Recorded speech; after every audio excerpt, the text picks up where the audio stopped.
Bonjour Marine Le Pen. Bonjour. Alors il y avait un référendum ce week-end en Hongrie, un référendum anti-migrant pour contester la répartition des réfugiés voulue par Bruxelles.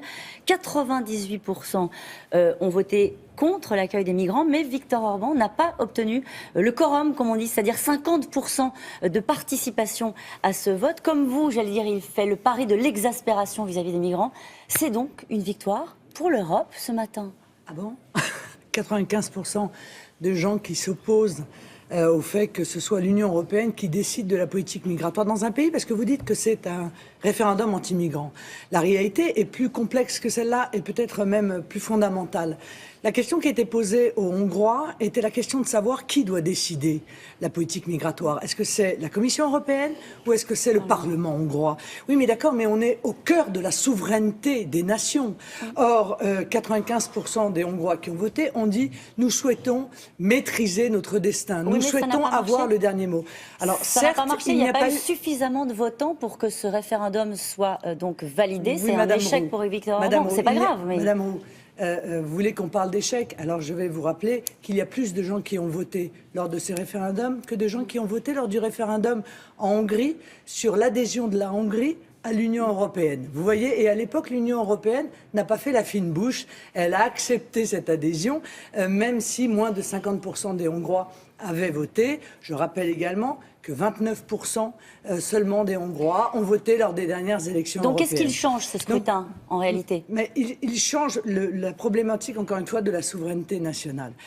Il est inadmissible aujourd'hui que ce soit la Commission européenne qui décide de la politique migratoire. Il est inadmissible que la Commission européenne décide qui peut entrer sur un territoire national, qui peut s'y maintenir. C'est au peuple et à lui seul de décider. Je rappelle quand même d'ailleurs cette sorte de détestation qui existe aujourd'hui de la part de la caste européiste pour le référendum. Vous avez entendu M. Moscovici, socialiste, indiquer il y a quelques jours abandonner, laisser tomber le référendum. Le référendum est une mauvaise chose. Oubliez-le, dit-il. Oubliez-le. Alors moi, je voudrais quand même que les Français n'oublient pas une chose. C'est l'article 3 de la Constitution française qui dit la souveraineté nationale appartient au peuple. Au peuple.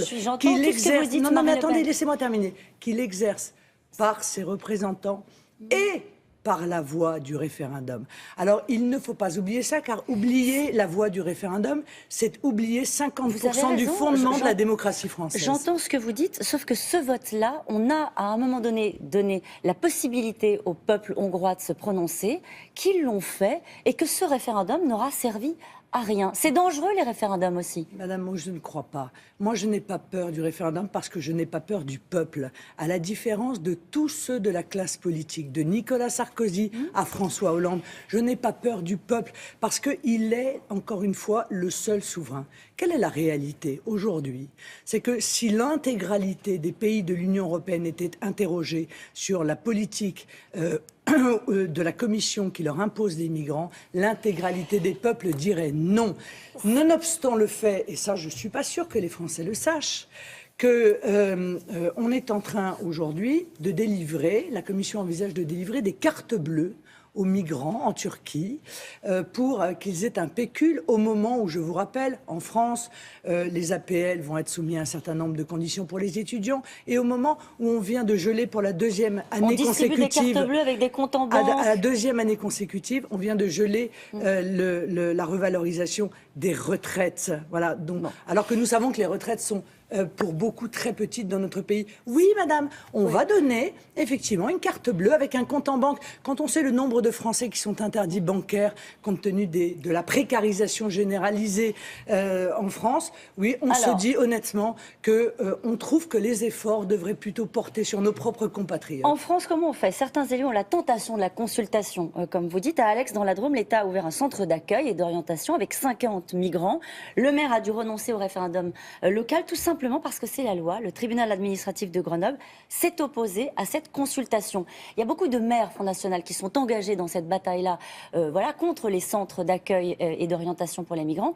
Qu'est-ce que vous faites dans un cas comme celui-là? Qu'est-ce que vous dites aux maires? Mais il y a beaucoup de Français qui sont engagés. J'entends bien, mais là, c'est à vous que est-ce que vous vous rendez compte parle. Est-ce que vous vous rendez compte que l'opération consiste à vider la jungle de Calais en disséminant des milliers de migrants dans des dizaines ou des centaines de petits villages français sans l'accord de la population? Eh bien, moi, je dis que le référendum doit retrouver toute sa place et que l'idée que l'on puisse demander à la population que cette idée-là soit illégale m'apparaît être une véritable dérive antidémocratique. Puisque cette décision a été prise. Qu'est-ce que vous conseillez au maire? Je lui dis de faire appel de cette décision.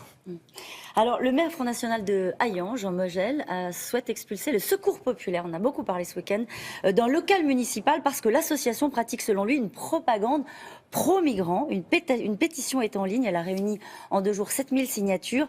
Est-ce qu'en tant que patronne du Front National, vous approuvez l'attitude de votre élu? Moi, que les choses soient claires, nous n'avons rien contre le Secours populaire qui mène souvent des actions qui sont admirables sur le plan national. Mais il y a un vrai problème avec les sections locales.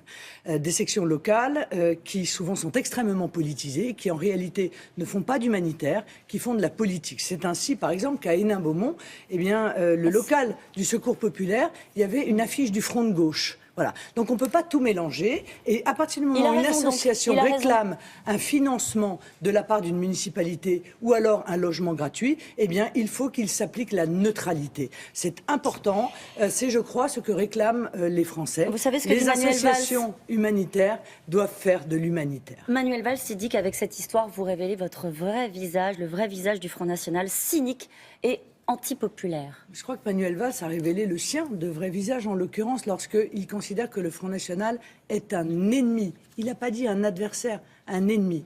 Considérer que 25 à 30% des Français sont des ennemis quand on est Premier ministre, c'est extrêmement grave et c'est extrêmement révélateur. Moi, il me semblait que quand on est Premier ministre, l'ennemi, c'est le fondamentalisme islamiste, l'ennemi, c'est le chômage, l'ennemi, c'est un parti qui se présente contre vous aux élections. Mais il est vrai que pour ce pouvoir, le plus important n'est pas de régler le problème des Français, le plus important, c'est d'essayer par tous les moyens d'être réélu. Une dernière question. Bruno Le Maire considère que tous les citoyens français ont vocation, au fond, à participer à la primaire de la droite et du centre. Qu'est-ce que vous dites, vous, aux électeurs du Front National? Est-ce que s'ils ont envie de participer, vous leur dites allez-y, au fond, pour peser sur le choix, ou est-ce que vous leur dites ça n'est pas notre affaire? Ça n'est pas notre affaire. C'est une manœuvre que d'appeler d'autres électeurs à venir participer à la primaire. C'est la primaire de la droite et du centre. Par conséquent, tout naturellement, il me semble que c'est aux adhérents et aux électeurs de la droite et du centre de se déplacer. Merci beaucoup Marine Le Pen. C'est à vous, William. Merci.